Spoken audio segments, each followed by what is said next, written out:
Pasha Paro, YNet7. Thank you for tuning the replay. Today, right now, at this very moment, we're going to look into real quick what etymology means. All right? So, I get that question asked a lot, and there's a couple ways I look at that. What etymology means, and what does the word etymology mean, and then what does it actually mean to mean? You see what I'm saying? All right, so etymology per 1398 was originally the true sense of a word based on its origin. Okay? So I don't know how many researchers we got in the group. I don't know if you're a researcher, okay? But if you are, or if you've ever researched anything in your life, then you know that there's always what appears on the surface,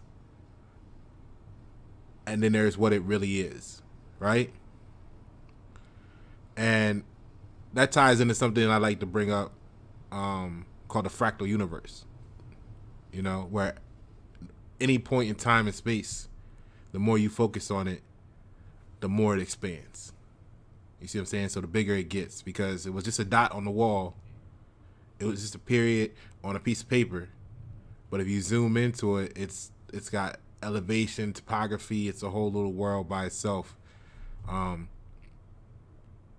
cetera, et cetera, et cetera. So true sense of the word based on the origin, you got to go to the source, not the resource, right?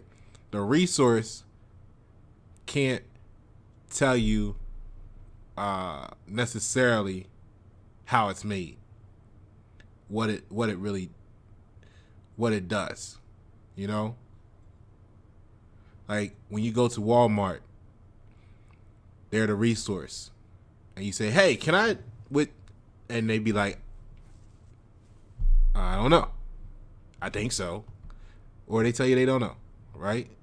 Just like people in your life, regardless of who they are, how the conversation got started, you have these experiences. But if you want to know the truth, you go to the source, right? Which is why the origin of the word is important, because what did it mean when they created it? Like artists out there in particular, this is really a good opportunity for any artist, right? If you're an artist. So if we're working with words, especially like if you're in a songwriting, music, media, content creation, whatever it is, okay? Because this builds up to why it's important. Why does this benefit you? Etymology. So it's the true sense of the word. It's not what it means today. Well, that's the thing. It is what it means today. It's just that less people know what it means today, because it's gotten that distant from its creation and origin of creation. So, of course, less people would tend to know what its real purpose is if there hasn't been a constant focus on what its real purpose is. Just like a tool, just like anything else in life, you gotta look at this as like a tool. Okay, so that's what it means. True sense of the word based, and we know what base mean, right? We just went over base yesterday. On its origin. All right. So mean, I think, is an excellent word to view, right? To have on display, to put on exhibit for you. Now, there's three meanings of mean, right? And of course, infinite ways that people use it. We're not, but what it is, there's three meanings, right? And you have intend, which is what your intentions were, right? It's what you intended. Yeah, that's what I meant. That's what I mean. That's not what I meant. So if it's not what you meant, then that would be mean too, which is inferior, which is not. I'm just going to say not. It's not something, but let's just say not. Right? This is why I always say, this is really good, supportive of why I'd be like, I'm equation based, not variables. And I think that would benefit you as well. To explore the discipline of the mindset, right? So everything else is inferior. If you're working on something and it's supposed to come out this way and it's not, then chances are you're not going to want to, sell that to your client. You're not going to want to receive that as the buyer, at least not for full price. So what you're going to do is it's going to be considered inferior, right?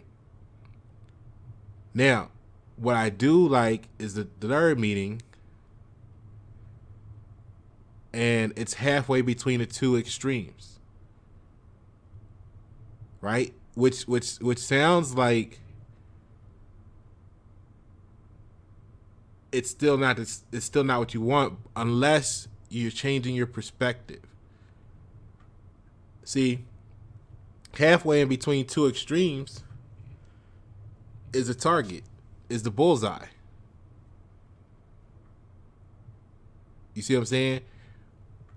So the mean or the average in some cases, that's why people look for those, because we know we get some extreme right, some extreme left, some extreme up, some extreme down. But what's it generally do? What is it generally? What is it supposed to be? What's the closest you can guarantee? Now, if you're aiming for something in life, in your mind,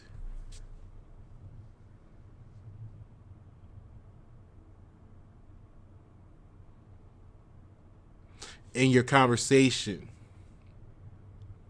in your network, in yourself, you gotta know what you're asking for. You gotta know exactly what you want, and that's what's happening a lot with the misuse of etymology, because the word technology originally referred to grammar.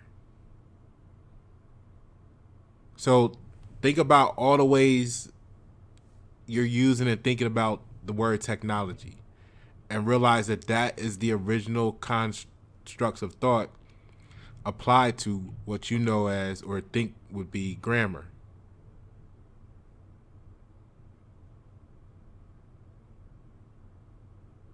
So what better way to slow progress than to give you tools that you think you know how to use, but you may not.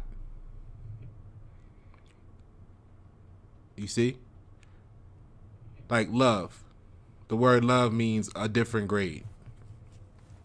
It's a noun, it's not a verb. So for all the people that use it as a verb, right? They're asking for love. They say they want to, they want to find love in their life, and they put a target on love, right? But see, the universe, the Most High, the whatever it is to you, however you want to describe the interaction between you and whatever, right? It responds to what you request, because it has a frequency. All these words have frequencies and energies and constructs. As constructs. So with that, they put it out there wanting to, when you look at what they want, you talk about what they want. Like talk to that person, hey, what are you looking for? And they give you the stuff, and it's like they really want someone that they can they don't got to be the same all the time, but they want to have at least someone that they can relate to enough. It's to relate to somewhat, which means you want someone that's somewhat like what you want, or you in some cases, right? Or in some cases. But anyway, what I'm getting at is this. But love is a different grade. So to make it make more sense, I'll add a totally different grade. So you ask for love, you get it, and then you're wondering why y'all feuding 6 months and it's over, whatever it is, but it doesn't last. It's because you actually asked for a totally different grade probably than what you actually wanted, and then you settled, right? Because you thought, all this chain of events happened after. For those that get into titles and bonds and unions and stuff, and it didn't go as planned for them, for you. If that's you, or someone like that, then that's what the magic of words has, and that's the result of using such powers unknowingly of their effect. Basically, I mean, you could give me just about any example, and I could show you where that was the fork in the road.